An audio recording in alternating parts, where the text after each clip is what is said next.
Hardtails, pretty ideal for winter due to fewer moving parts. But what are they actually like to ride? Today I'll be putting my Bird Zero AM to the test here at Golfie. I've just done a mega climb up to the top, and I'm sure a lot of you people watching this have done that before. Bit of a brutal one, pretty rough this bit just up to the top here, but the hardtail was pretty decent actually, as you'd expect. No suspension at the back makes it pretty efficient. However, I did feel it on my buttocks a little bit more due to, no suspension. Now, to make my life a little bit easier today, I've actually fitted mudguards front and rear. Now, I love front mudguards, but I've never run a rear one before.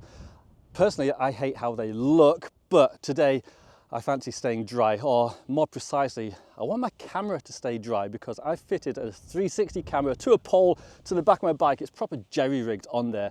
I have no idea whether it's going to survive a ride down here, but I just wanted to keep the camera lens as clean as I could for as long as I could, so fingers crossed the massive mudguard will help with that today.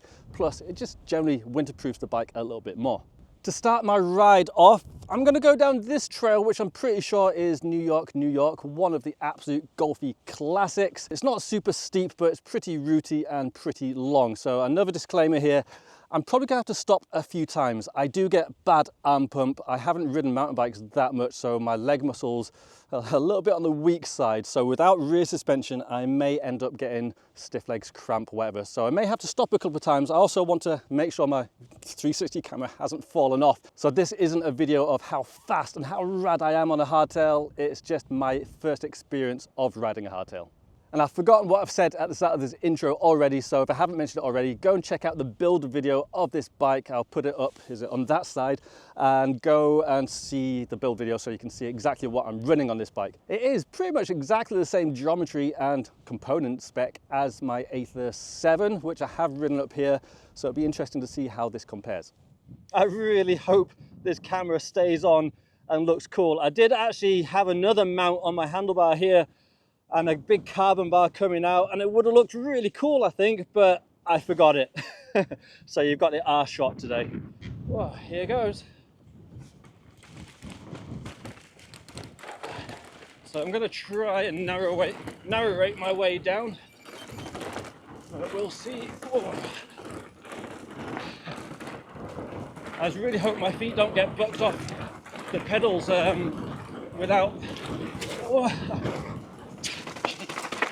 Yeah, rear suspension definitely helps with the booters. That was quite harsh on my bike then. Or braking bumps. Right, I'm not sure how much torque I'm going to be able to do because I actually will need to concentrate, especially as we get into the dark woods. I need to look ahead. Right, I'm going to stop, make sure my rear camera used. Oh my goodness, I am bending the heck out of this pole. I'm actually going to push that in a little bit. Here goes. First impressions, the bike does feel pretty similar to the full suspension, which isn't too surprising considering, it's the same geometry, all the same parts. I'm not really noticing the lack of suspension too much. But I do need to concentrate, look ahead. Whoa, that was wild.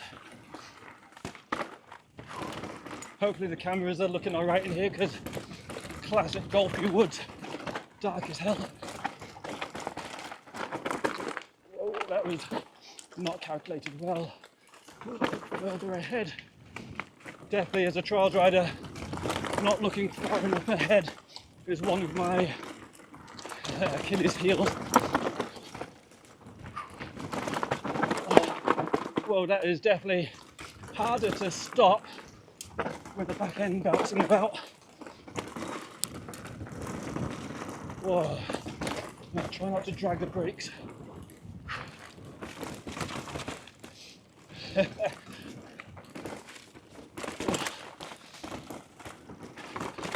Can definitely feel my feet trying to grip a bit more.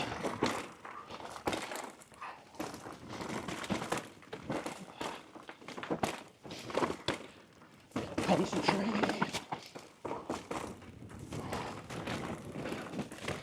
Right, I might get down here just to make sure the back camera is still okay. And it gives me a rest. Well, my camera is, yeah, down there somewhere. Right, bear with me, I'm actually going to take this off because that is not working at all. Okay, I have completely removed the 360 camera from the bike, or should I say it removed itself from the bike, so I've completely taken everything off. So at least now I can concentrate on actually riding the bike and not worry about smashing my camera. But yeah, let's get back on the bike and head down to the bottom. By the way, if you are wondering what some of the beeps you can hear are, it's just my Wahoo device stopping and starting the ride as I go down. Hopefully no more stopping.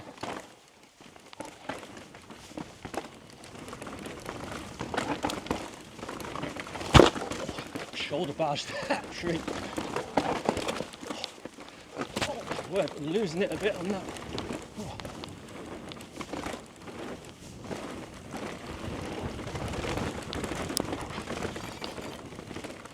Come on, computer, keep up. Right, my foot was off the pedal quite a bit. Whoa. Eyes are watering up a bit. Oh, that was slow. Oh. Definitely getting beaten up a bit more than the full sus.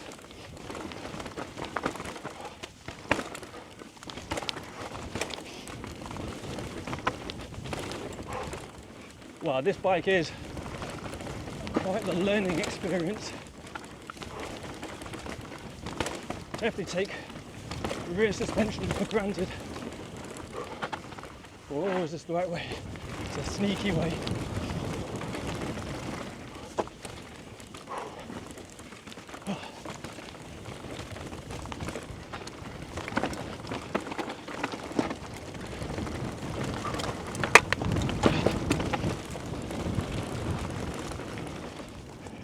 Wow, okay. There's a lot of cramp going on, not in just my hands, but my feet as well. One trail done, and that probably was in at the deep end a little bit. But I've ridden these trails a lot on full sus bikes, and I kind of just wanted to go directly straight into the same kind of trails and see how it was without rear suspension. And how was it, Ali? It was fun.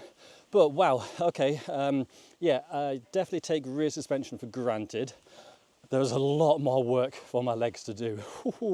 Started to get quite a bit of foot cramp towards the bottom because I think I was just kind of clawing at my pedals quite a bit, trying to stay on them. I definitely found it weird that the geometry of the bike changes more. So as you're going down stuff, your suspension compresses, your head angle gets steeper. That was definitely interesting. You don't need to go as fast, or certainly I don't think you can go as fast to have the same amount of fun. It's a bit like in Top Gear when James May said one of his favourite cars is the Fiat Panda, because at 30 miles an hour it feels on the ragged edge, whereas with a supercar you need to be going like 200 miles an hour to feel its limits. So yeah, you can go a lot slower and still feel like you're pushing the limits on a hardtail. That's my first impression. Anyway, I'm going to head back up now and I'm going to go down McAvalanche, which is one of my favourite trails, but it's pretty steep and it'll be quite interesting on this bike. So we'll see you up there. You know what, I lied. I'm not going to do McAvalanche. I've actually come, well, McAvalanche is on that hillside over there where those trees are. I've come the other way to a pretty muddy trail. I want to test out these mud guards. I want to see if I can keep all this slop off my body. It's a fun trail and I just really want to try it on this bike. Plus this then loops back quite nicely to do McAvalanche, so it saves me a big climb to come and do this again. So far I have done 534 meters of climbing and I've been riding for 1 hour and 8 minutes. Quite nice to have a few stats, isn't it? But anyway, let's go down here and try not to slip off.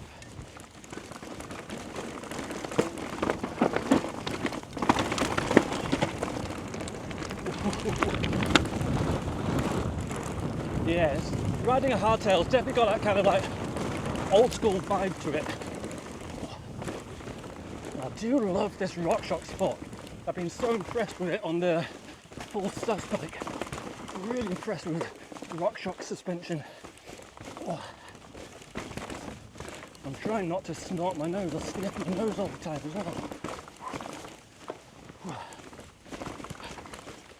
It is pretty in these woods. I can't remember what this trail's called. I'll have to put it down at the bottom of the video, but it's ever so pretty. Oh no, I messed that up. That's frustrating. So I know I've kind of done a bit of a verdict, but I'm definitely finding I am getting bounced about quite a lot more on this bike, which isn't too surprising. But one thing it is affecting is my vision a little bit. I don't know whether I'm just not loose enough on the bike, not bending my arms and legs enough. I always ride a bit too rigid anyway, but I'm finding my vision's getting shaken and it's a little bit harder to spot the lines.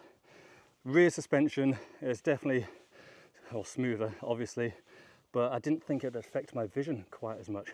I mean, I am short-sighted anyway. Legally, I kind of should wear glasses for driving. I can't see very far at all. I do wonder what I'd ride like if I could actually see stuff. But yeah, definitely getting bounced around, a little bit harder to keep my lines, as I just discovered then. But we're going to go down here. It gets quite nice down here. It's not too far down to the road. So let's do it.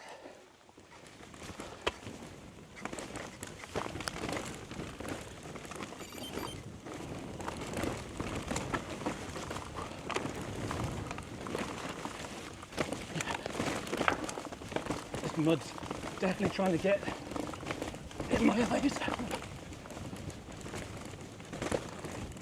Right guys.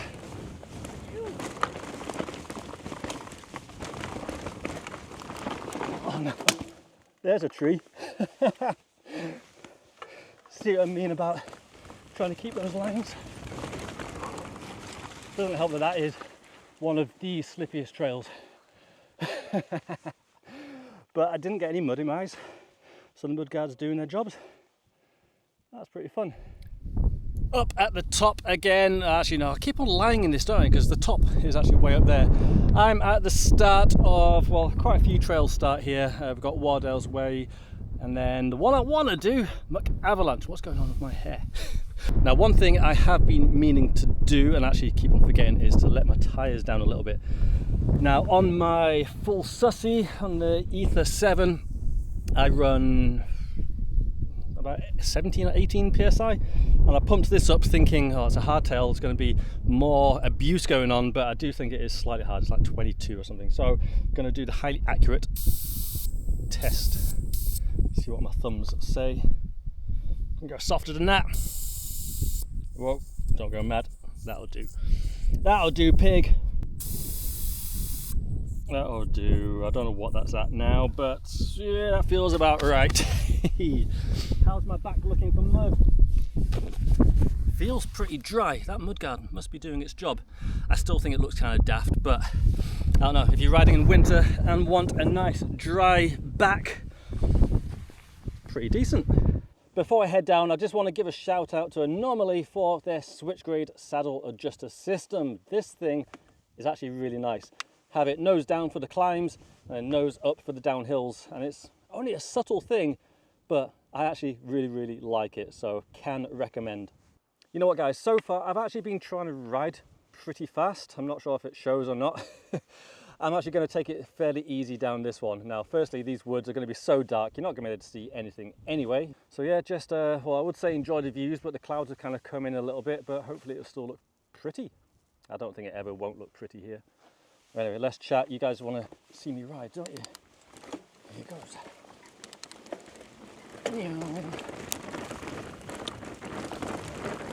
Oh, softer tyres feel quite nice, a bit quieter as well. Hope they don't destroy my rear wheel by having it too soft. I love going no brakes down there. It's so good. So let's see how dark these woods get. And the answer is very... Oh yeah, these roots are insane in here, and especially if you can't actually see them.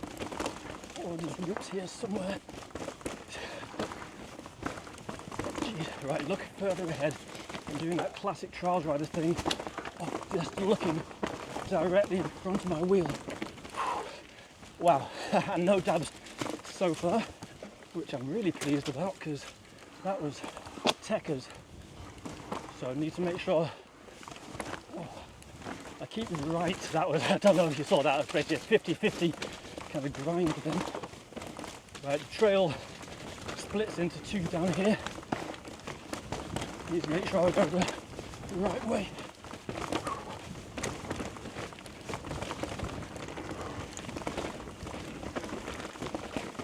Where's that split gone? Oh, sideswipe that tree with my hip bag. Right, okay, here we go. Have a wee breather. Make sure my cameras are still clean. Now, Muck Avalanche has two parts. I'll get down to the fire road and I'll see how I feel. If I'm feeling all right, I'll just carry on without a break, but otherwise I'm going to stop there. But yeah, ride resume. Let's jump into this and hopefully it looks really pretty.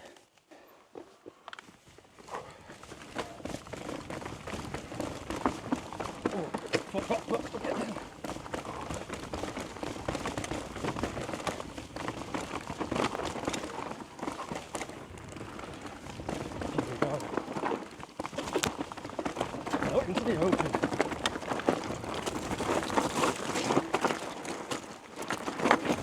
No speed records being set down this today. This is definitely different on a hardtail. That head angle getting steeper. And hopefully my softer tyres don't come back to bite me by slicing or getting a puncture or damaging my rim or something. Man, I am dragging my brakes. Oh, I see people keep on coming down. This is Wardell's Way. That's not where I wanted to go. Right, definitely no Strava times being set on that.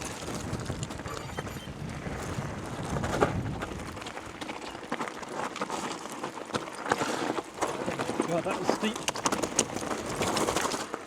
Right, bit of arm pump, but not too bad. Let's go straight in.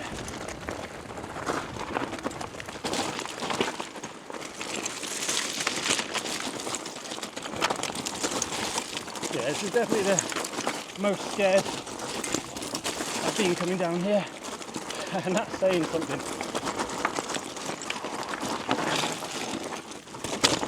Oh no! I knew that was going to be the bit that caught me out. But kind of got out of it all right.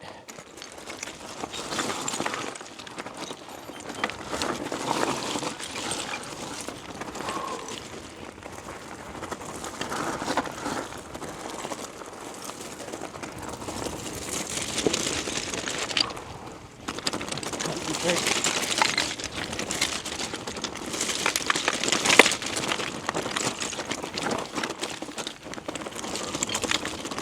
Wow, that took some concentration.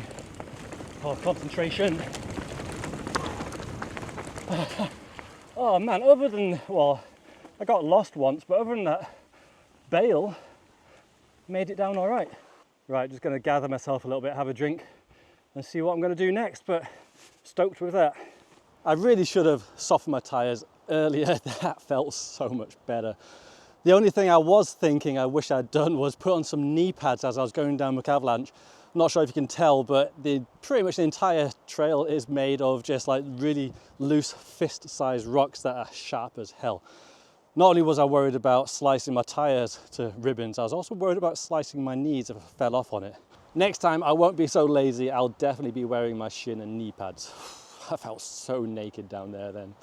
Ugh. Found a trail, and I'm really bad with trail names. I can't remember what this one's called. There's no signpost or anything. I'll try and find the name and stick it down below. I may have ridden this in a race before, but yeah, looking at it now, I have no idea what this is, but let's go down it and find out. Because this is new to me, let's go down this really, really slowly.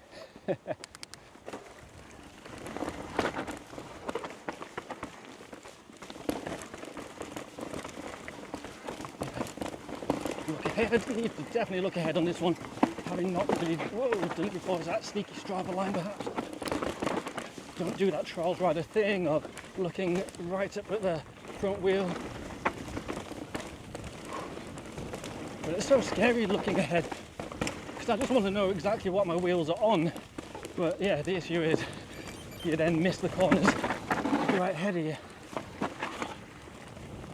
I should probably take some actual riding lessons. There's no shame in being like a semi-professional trials rider, I guess, and taking some skill lessons, because trials riding does not always translate well into mountain biking. Like then, I just didn't look ahead and didn't see that corner. So maybe that would make a good video one time. Go and take a skills coaching class. See if it can make me faster. But yeah, okay, well, we are down at the bottom, been chatting away. That was really fun. I really enjoyed that one. Definitely need to do that one more often. And actually the bike felt really, really good. Yeah, softer tyres. Why didn't I do that sooner? Back, the front end comes up on this. I was going to say the back end comes up. That'd be a lie. Yeah, the front end lifts really easy.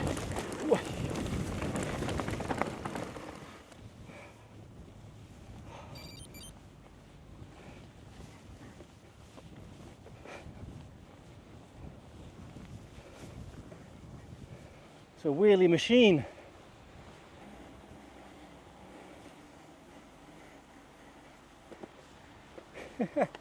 Can't believe how good this bike is for wheelies. I survived the hardtail ride, and what a ride that was. I had such a good time. As I've been riding, I've been trying to think of a conclusion for the hardtail. Who is this bike for? What's it good for? And I've got a couple of opinions. So, hardtails.